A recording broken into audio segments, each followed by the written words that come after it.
Irmãos, nós vamos, neste momento, passar a nossa meditação, como temos feito nos últimos domingos. Estamos meditando na carta de Paulo aos Filipenses, capítulo 3, chegamos no capítulo 3, a partir do versículo 17, e nós vamos ler até o versículo de número 1 do capítulo 4. Filipenses 3, versículo 17, até o capítulo 4, versículo 1. Palavra de Deus que nos diz assim: irmãos, sede imitadores meus, e observai os que andam segundo o modelo que tendes em nós, pois muitos andam entre nós, dos quais repetidas vezes eu vos dizia, e agora vos digo, até chorando, que são inimigos da cruz de Cristo. O destino deles é a perdição, o Deus deles é o ventre, e a glória deles está na sua infâmia, visto que só se preocupam com as coisas terrenas. Pois a nossa pátria está nos céus, de onde também aguardamos o Salvador, o Senhor Jesus Cristo, o qual transformará o nosso corpo de humilhação para ser igual ao corpo da sua glória, segundo a eficácia do poder que ele tem até de subordinar a si todas as coisas. Portanto, meus irmãos, amados e muito saudosos, minha alegria e coroa, sim, amados, permanecei deste modo firmes no Senhor. Vamos orar? Dá-nos graça e abre a nossa mente e o coração para compreender e viver a Tua palavra. Em nome de Jesus. Amém. Meus amados irmãos, nós chegamos à última sessão do capítulo 3 da carta que Paulo escreve aos irmãos de Filipos. O apóstolo lembra aqueles irmãos, bem como nós e a todo verdadeiro cristão, uma grande verdade que jamais devemos esquecer. No versículo 20, ele nos diz: a nossa pátria está nos céus. O cristão é um cidadão dos céus, e nós estamos vivendo como peregrinos neste mundo. Somos passageiros nesta terra, estamos a caminho daquilo que Deus tem reservado e preparado para aqueles que o temem e o amam. Nós estamos caminhando rumo a Jerusalém celestial. E é interessante que isto era algo, esta forma de expressar e dizer, era algo que os filipenses podiam compreender muito bem. Filipos, a cidade de Filipos, era uma colônia romana, como nós já dissemos. E como nos lembra o reverendo William Barclay, estas colônias se caracterizavam por ser, em qualquer lugar que se encontravam, ou encontrassem, fragmentos de Roma. Não importava onde estivessem, usavam-se vestimentas romanas, eram governadas por magistrados romanos, falava-se o latim, a língua de Roma, administrava-se a justiça romana, observava-se a moral romana. Ainda que estivessem nos limites da terra, estas colônias permaneciam imperturbável e inalteravelmente romanas. Paulo, portanto, está dizendo a eles e a nós aqui, assim como os colonos romanos nunca se esquecem que pertencem a Roma, assim também vocês jamais devem esquecer, ou se esquecer que são cidadãos dos céus. Sua conduta deve concordar com a sua cidadania. A nossa prática deve estar em consonância com a nossa realidade celestial. Seja onde for que o cristão se encontre, a sua conduta deve demonstrar que de fato e verdadeiramente é cidadão do reino dos céus. Contudo, como eu disse, nós estamos como peregrinos neste mundo. E nesta jornada, como cristãos, nós enfrentamos um conflito, e um conflito que é diário e permanente. E que só vai terminar quando nós nos encontrarmos nos céus com Cristo. Enquanto isto não ocorrer, enquanto nós não terminarmos a nossa jornada, nós estaremos lidando dia após dia, manhã após manhã, com desafios, conflitos, lutas, para vivermos os valores do reino. O reverendo Martin Lloyd Jones vai nos dizer que a vida cristã é uma guerra. Somos estrangeiros em terra alheia, estamos em território do inimigo e não há dispensa nessa guerra. Ninguém é dispensado de ter que lidar com este conflito, com esta luta. E além de não ser dispensado, não há tréguas. Não há tréguas, porque nós estamos lutando no campo do inimigo. Não há como descansar. Descanso nós vamos ter lá na eternidade. Mas enquanto caminhamos aqui, nós estamos em luta. Vivendo esse conflito entre a realidade daquilo que somos, cidadãos dos céus, com a realidade do momento em que nós nos encontramos como brasileiros. Em 1678, uns dias atrás, 1678, foi publicado um dos clássicos da ficção cristã. Um livro que descreve de maneira singular o conflito vivido por nós cristãos. Ao lermos este livro, nós aprendemos que a nossa jornada é árdua, aprendemos que a nossa jornada é longa, mas também aprendemos que a nossa jornada é, ao mesmo tempo, gratificante. Eu me refiro à obra O Peregrino, de John Bunyan. Esta obra é uma narrativa cheia de emoção e suspenses, relatando a vida de um peregrino que viaja rumo à cidade celestial. Ao longo da sua jornada, ele passa por lugares sombrios e medonhos, como, por exemplo, o desfiladeiro do desespero, o pântano da desconfiança, a feira de vaidades e o rio da morte. Em cada momento que passa, cristão, o personagem de Bunyan, se vê enfrentando um novo desafio que ameaça a sua chegada ao destino final. Essa é uma obra que nos encoraja a sermos perseverantes em meio às dificuldades, em meio às lutas que vivenciamos no nosso dia a dia, rumo à nossa Jerusalém celestial. Como eu disse, a vida cristã é uma luta.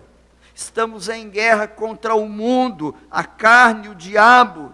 E assim é necessário estar sempre alerta, vigiando e orando, pois podemos ser atacados a qualquer momento. E devemos estar prontos para a batalha. E assim, nós vamos perceber que Paulo, neste texto, nesta passagem, está interessado em encorajar aos filipenses em sua vida cristã, diante dos desafios que o compromisso com Cristo nos impõe. É por isso que ele vai nos exortar, dizendo: permanecei firmes no Senhor. Estai firmes no Senhor. O apelo de Paulo para os filipenses e para nós hoje é que tenhamos uma plena certeza de como desenvolvemos, de como conduzimos a nossa vida enquanto peregrinos, enquanto caminhantes. E nós olhamos para o texto e podemos aprender algumas verdades. Para permanecermos firmes no Senhor, é necessário, em primeiro lugar, seguirmos um bom exemplo. Lá no versículo 17, Paulo vai dizer: irmãos, sede imitadores meus e observai os que andam segundo o modelo que tendes em nós. Paulo, mais uma vez, se oferece como modelo para ser imitado, porque ele imitava a Cristo. E assim, os filipenses poderiam tê-lo como uma referência de como poderiam seguir a Cristo. Paulo está dizendo: olhem para mim, vejam como eu sirvo a Cristo e façam como eu faço. É isto que Paulo está dizendo. Observem, vejam se outros estão fazendo exatamente como eu faço, seguindo a Cristo da mesma maneira como eu sigo. Um pregador contemporâneo vai dizer o seguinte: Paulo convida aqueles irmãos para serem seus imitadores. Quando ouvimos isso, logo pensamos: será que Paulo estava sofrendo de falta de humildade cristã? Não, porque ele já mostrou que o seu exemplo de humildade é o próprio Cristo, que se esvaziou de si mesmo. Será que ele estava se considerando perfeito? Não, porque ele afirmou que ainda não atingiu esse alvo. Será que ele estava colocando-se num pedestal para ser o centro das atenções? Não, porque ele não se põe sozinho nesta condição, mas tem outros a quem ele convida o povo a imitar. Conforme nós já vimos, o exemplo de Epafrodito e o exemplo do próprio Timóteo. Não. De pronto a resposta é não. Paulo não é do tipo que busca a glória para si. Vejam o que ele disse nos versículos 8 a 10 do capítulo 3.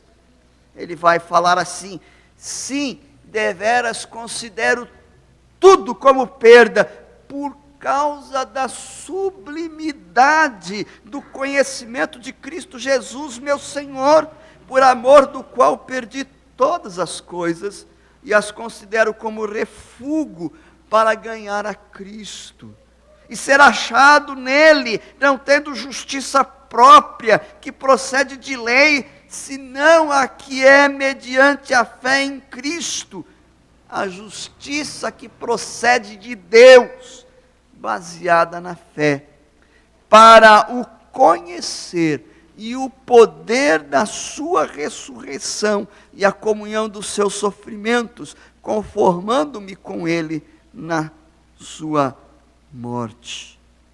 O objetivo de Paulo está posto no conhecimento de Cristo, no poder da sua ressurreição, na comunhão dos seus sofrimentos.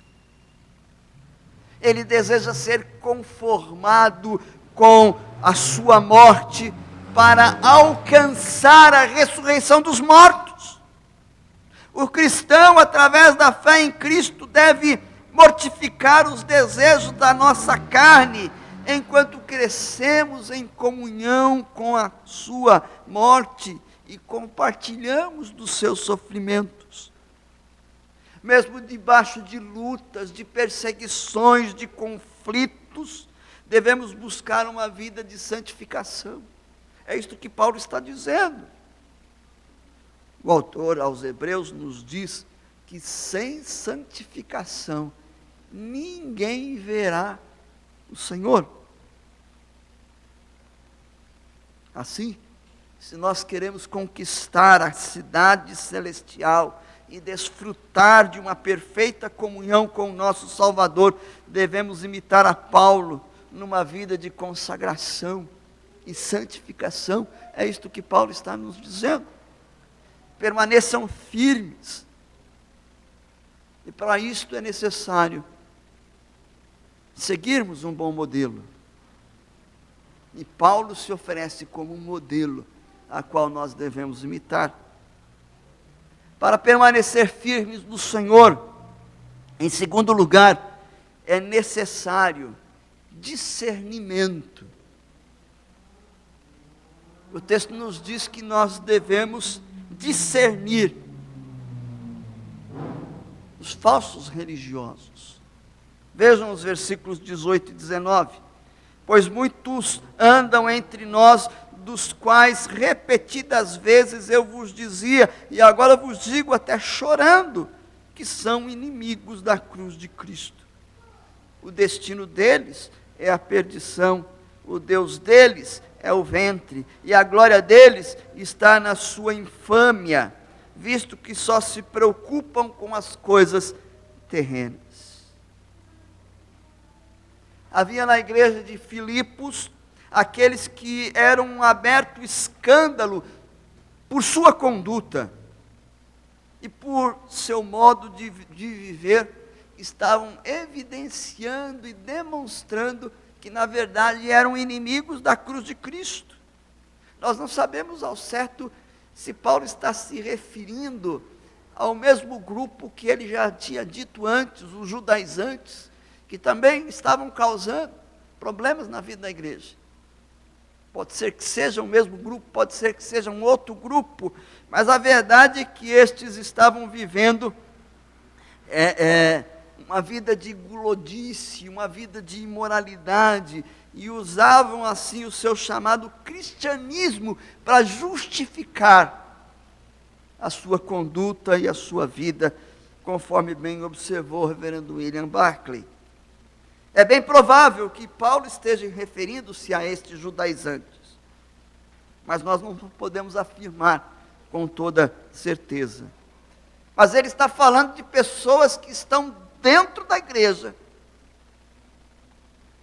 e que, contudo, são inimigos da cruz de Cristo. Parece absurdo, paradoxal, mas é uma grande verdade, irmãos. Há muitos religiosos que frequentam os nossos templos, que frequentam as nossas escolas dominicais, que participam dos nossos encontros, das nossas reuniões, e que na verdade são inimigos da cruz de Cristo. E Paulo é muito objetivo na descrição destes inimigos, conforme nos observa o reverendo Itamir Neves. Primeiro, o Deus deles é o ventre.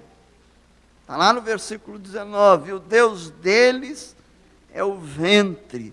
São pessoas que estão preocupadas somente com aquilo que lhes traz prazer. É o hedonismo atual que afirma que o importante é ser feliz, é estar satisfeito sem se importar com os meios. Segundo, a glória deles está na sua infâmia. São pessoas que agem de modo contrastante, porque se orgulham daquilo que deviam se envergonhar. É o pragmatismo atual, o pensamento popular que afirma que se funciona e dá certo, é correto e verdadeiro. Terceiro, visto que só se preocupam com as coisas terrenas. São pessoas que vivem o materialismo atual, isto é, a atitude de consumir produtos, serviços, sem controle, limites e consciência. Paulo descreve estas pessoas como aqueles que buscam a valorização pessoal naquilo que podem alcançar, adquirir. Porém, devemos atentar para aquilo que Paulo diz. O fim deles, o destino deles, é a perdição. Paulo vai lembrar, olha, eles vivem assim, estão no nosso meio, são inimigos da cruz de Cristo, mas atentem para que o fim deles é a perdição. Esse é o destino decretado para eles, porque Deus os ordenou que seu fim será conforme as suas obras. Este fim é o fruto de suas vidas ímpias, pois o salário do pecado é a morte. E será esse o fruto conquistado por viverem nestes pecados. Irmãos, os inimigos da cruz podem ser bem religiosos, mas negam a Cristo com suas vidas, com suas obras. Por isso esse é um exemplo que nós não devemos imitar, que nós não devemos seguir, porque este procedimento, esta atitude, a maneira como eles vivem, não condiz com os cidadãos do reino dos céus. Os que amam ao Senhor devem viver focados no céu, e não nas coisas desta terra, deste mundo. Paulo vai escrever que nós devemos viver no mundo, usufruindo do mundo, mas sem depender das coisas que pertencem a este mundo. Permaneçam firmes. Observem um bom modelo, um bom exemplo. Sejam capazes de discernir os falsos religiosos no meio de vocês. Mas Paulo continua dizendo, permaneçam firmes no Senhor. E para que possamos permanecer firmes no Senhor, é necessário permanecermos firmes na esperança cristã. Versos 20 a 21. Pois a nossa pátria está nos céus, onde também aguardamos o Salvador, o Senhor Jesus Cristo, o qual transformará o nosso corpo de humilhação para ser igual ao corpo da sua glória, segundo a eficácia do poder que Ele tem de até subordinar a si todas as coisas. A palavra esperança é uma palavra escatológica, a qual refere-se a uma expectação confiante na volta de Cristo, produzindo constância, perseverança, mesmo diante de tão intensas tribulações. Dias atrás, falando aqui, disse, para o cristão a esperança cristã está em Deus. Ele é o Deus da esperança, o que dá esperança. Diz o salmista, somente em Deus a minha alma espera silenciosa, porque dele vem a minha esperança. Salmo 62, versículo 5. A esperança cristã é a expectativa confiante do cumprimento das promessas divinas. Deus é fiel, imutável, e não pode mentir. Nada pode frustrar os propósitos de Deus. Warren Wiersbe, falando desta esperança, vai dizer o seguinte: uma esperança futura exerce grande poder no presente, por causa da expectativa de habitar em uma cidade. Abraão contentou-se em viver em uma tenda. Por causa da expectativa de recompensas do céu, Moisés dispôs-se a abrir mão dos tesouros da terra. Por causa da alegria que lhe estava proposta, Jesus dispôs-se a sofrer na cruz. O fato de que Cristo vai voltar é uma forte motivação para vivermos de modo consagrado, para trabalharmos com dedicação hoje. O cidadão do céu que vive na terra não fica desanimado porque sabe que um dia o seu Senhor vai voltar. Continua realizando o seu trabalho com toda dedicação, para que o Senhor não volte e o encontre vivendo em desobediência. O cristão com disposição espiritual não vive em função das coisas deste mundo. Antes, vive na expectativa das coisas do mundo por vir. Isso não significa que ignora suas responsabilidades diárias ou delas descuida, mas sim que seus atos no presente são governados por aquilo que Cristo fará no futuro.